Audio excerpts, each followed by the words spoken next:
Good afternoon. Welcome to Up Close and Political. I'm your host, Kevin Coyle.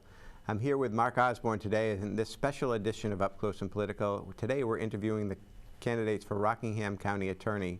With us today we have Michael DeCroce, Jason Grosky, and Patricia Conway. We're hoping to have Michael Zano, who will be the final candidate today, and we'll hopefully add him later in the show. We're going to start off with introductions. We're going to start off right now with Michael DeCroce. And Michael, if you just introduce yourself to the audience. Sure. Thank you, Kevin, and thank you, Mark, for hosting this event. My name is Michael DeCroce. I am a candidate for Rockingham County Attorney. As you may know, the County Attorney has three responsibilities as the County Attorney. He's the lead law enforcement officer of the county. He's also in charge of all jury trials for felonies in the county, and he's also manager of the office. I think those three areas you need special skills in order to successfully do the job.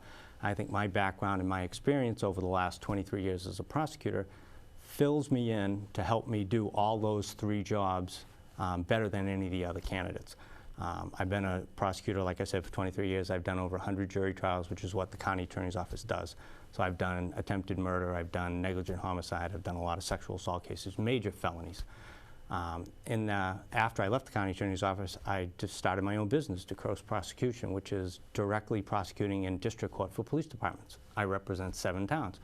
We do everything for them from simple assault, domestic violence, to DWIs. I have a staff, I manage a budget, I hire, I fire, I have to buy supplies, I have to negotiate contracts, all of which is what the county attorney does.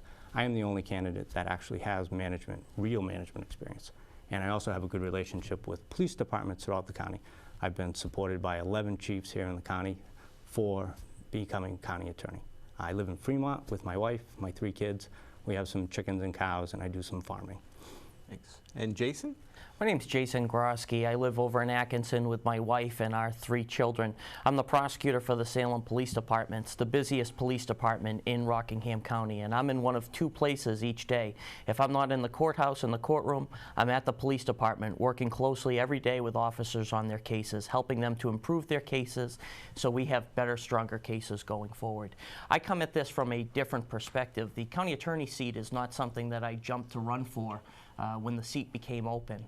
I've been looking at this seat, concerned about the direction our county attorney's office has been going in for quite some time, and announced early in the year that I was going to challenge the incumbent Jim Reams. And shortly thereafter, he decided he wasn't going to run for re-election, and then several other people jumped into the race once it was an open seat. I've been concerned about the direction of our office. I've been concerned with the credibility issues that have been ongoing at the county attorney's office for quite some time.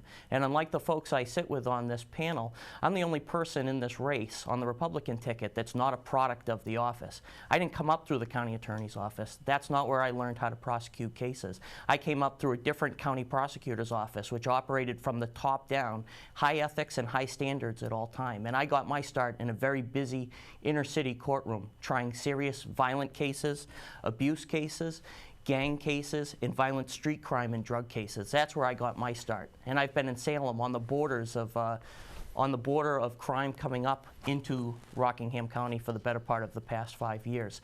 Beyond being an active prosecutor, I don't just check out at 5 o'clock at the end of the day. I'm actively involved in my community. I'm a Rotarian. I serve on the Timberlane School Budget Committee, where I have municipal budget experience, helping oversee a $67 million budget. Also important is that my perhaps greatest job that I have is being a 7th grade football coach and serving on my youth football board of directors. Thank you very much for taking the time to listen to us today. Thanks, Jason. And our final candidate so far, Patricia Conway. Thank you.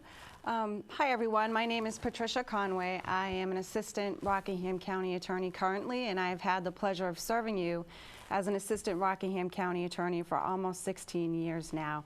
I was hired in 1999, and I was promoted to lead prosecutor in 2003, which essentially means that I have a managerial type of role in the county attorney's office.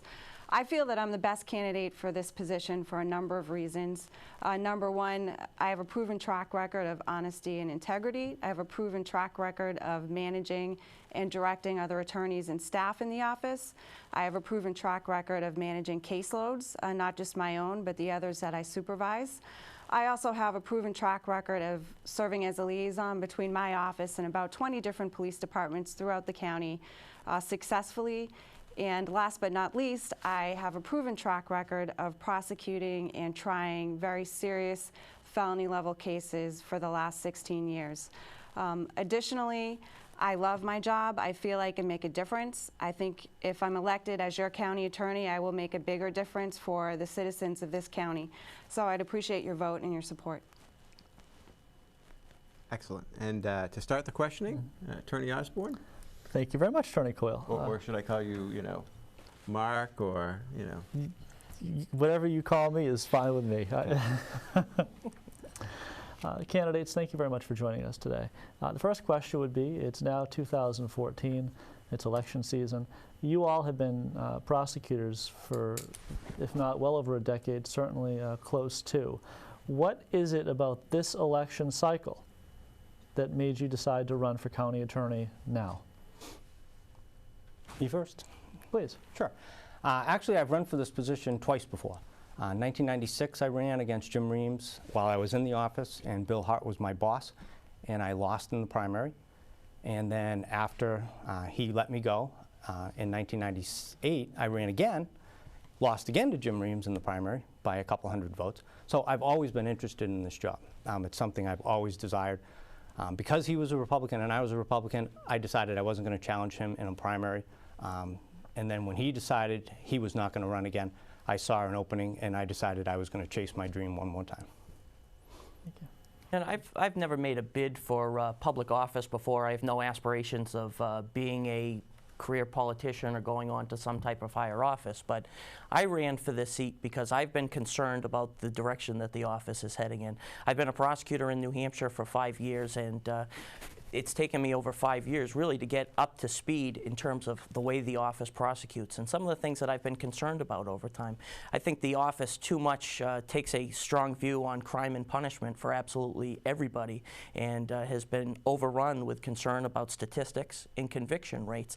I've seen way too little use of any type of alternative sentencing, diversion programs, and speaking to the different departments through Rockingham County, finding that the county attorney's office for them is difficult to deal with, whether it's coming from the House of Corrections, whether it's coming from the Sheriff's Department, and there's really not a reason for it. The county attorney's office can't operate as its own little fiefdom, and I'm a person that advocates, believes in transparency, open government, and I vow to work closely with everybody. It'll be an open door, open window policy at all times. Thank you. Patricia. Well, I think the reason that I decided to run for county attorney, it's clear, I think, to everyone here that crime devastates communities, and that is why it's imperative for this community to have a strong county attorney who understands what it takes to reduce crime and recidivism, and who understands what it takes to prosecute serious, complicated felony-level offenses, and to try those cases in Superior Court. And I have a proven track record of doing that. When my boss, Mr. Reams, decided not to run for office, I knew that I was the best qualified person to do these things because I've been doing it for so long and I'm good at it. And I love doing it. I love serving the citizens of this county. I love working with victims of crime. I love obtaining justice for victims and, again, for the citizens of this county. I've dedicated the last 15 years of my life to the citizens of this county. I'm hoping that that means something and that that will pay off and that people will vote for me. So, election season is one thing, and you all get heated up and prepared, but in November or December, probably December, you're going to have to take office. And the election season will be behind you. What are you going to do on your first week in office? How are you going to change that office week one? And I'll start with Jason.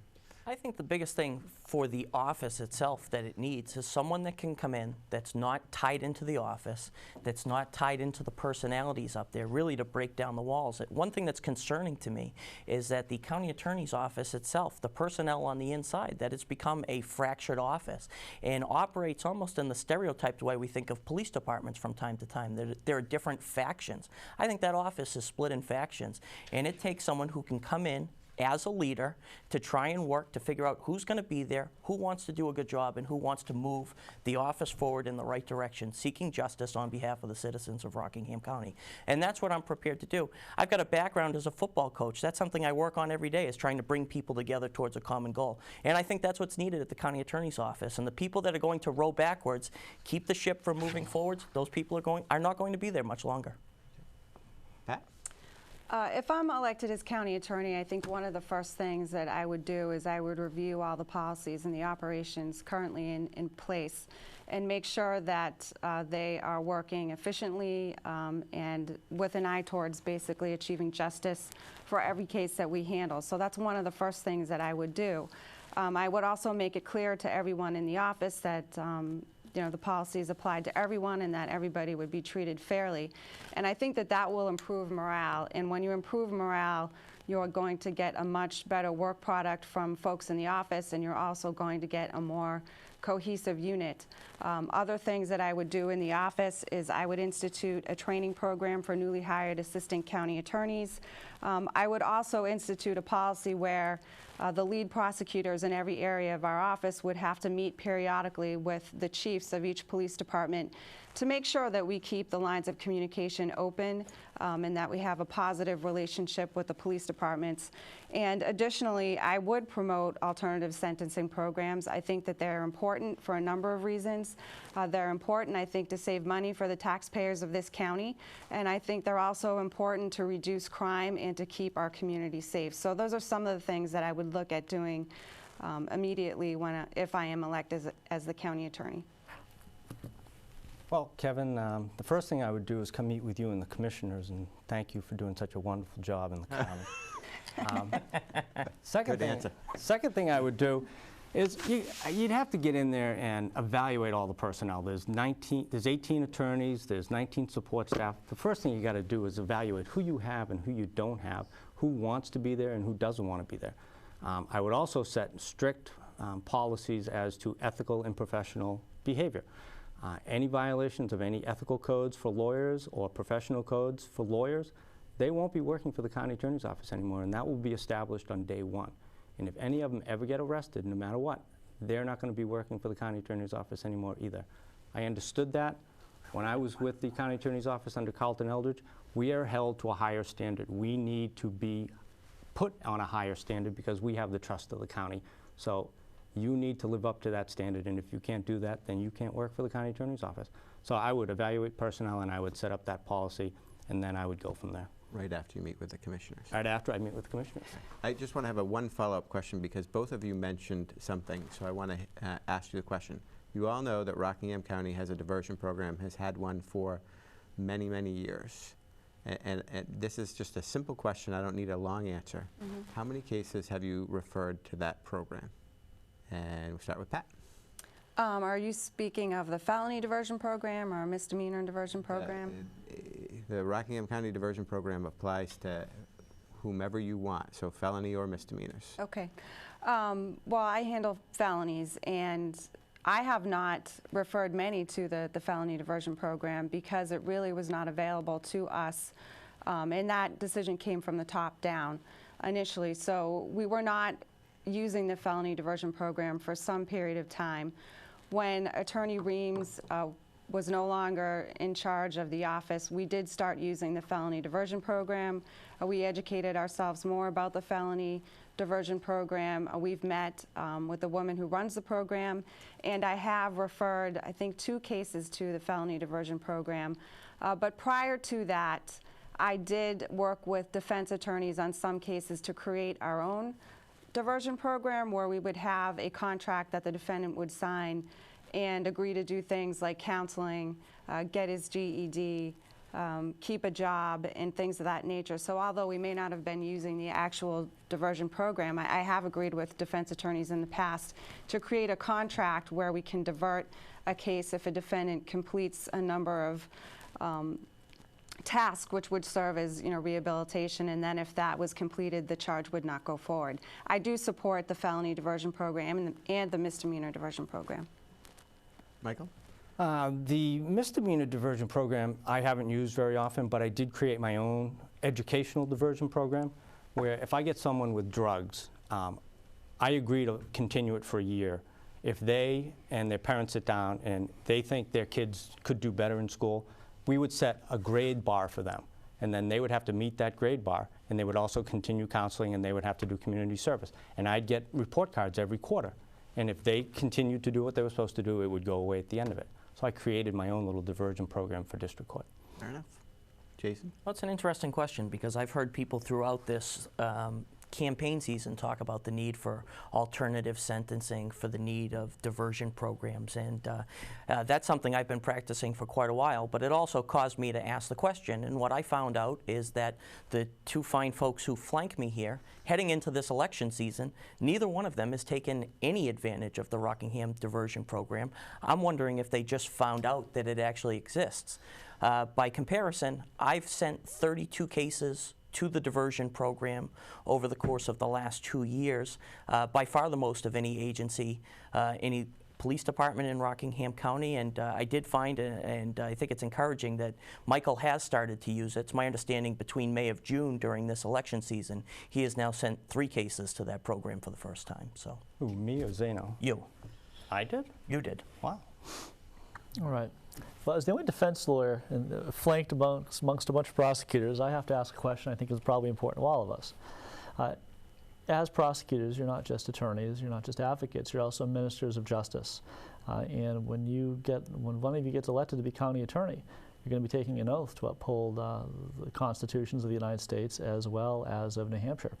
This is what I would ask you. In your supervisory role, what will you instruct your attorneys to do when they receive cases and the evidence is based on an improper or an unconstitutional search or seizure? Are you going to encourage them to just get the best deal they can? Are you going to have them make an executive decision and toss it? Or are you going to say, well, we'll let the judge decide? Patricia. Well, what I would do, and what I do currently, and what I've been doing for the last 11 years as a lead prosecutor, I supervise other folks in the office. So when someone comes to me, or I have my own case where an illegal stop or an illegal seizure has been made, and we know it's illegal based on our research of the statutes and the case law, we absolutely cannot go forward with that case. It would be unethical to go forward with that case if we knew that that was contrary to the law. I would never instruct someone to just go ahead and